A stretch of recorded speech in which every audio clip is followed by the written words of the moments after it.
We turned my brother-in-law's truck into a 9-foot Jurassic Park gate for Halloween, and we did not expect who showed up at the end.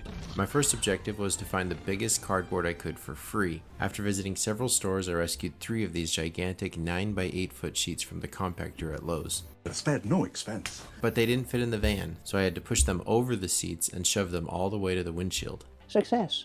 We brought all the cardboard inside, then measured the tailgate. I didn't want to waste any of the giant cardboard, so I built a tiny little prototype out of a scrap box. I wanted the stacked sections to really feel stepped and tapered, so the more I worked it out on paper, the bigger it kept getting. Yeah, but your scientists were so preoccupied with whether or not they could, they didn't stop to think if they should. We used this string technique to draw the parabolas for the arch shape. Next, we needed to secure the pieces together. Might I recommend the handyman secret adapter, duct tape. Double layers on the inside and outside. Spared no expense. The next day started in a panic.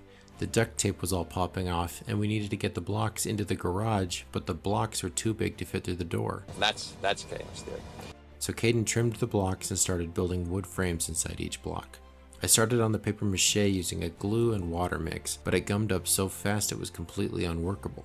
Caden's mom suggested I use a brush and brush it on, and that sped things up a ton. Clever girl. We covered all the corners and screw holes and then added a light crinkle texture to the flat sides. So the whole time we're working on this thing, I'm thinking, Now eventually you do plan to have dinosaurs on your dinosaur tour, right? but look what came in the mail. Well, back to it then.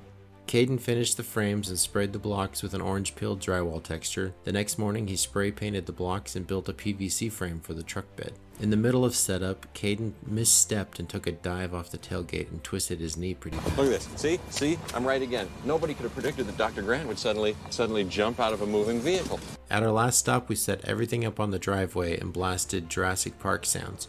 You could hear them a block away. The last trick-or-treater to show up that night caused quite a commotion. Check this out. It was a real-looking velociraptor checking out the truck. Nice job.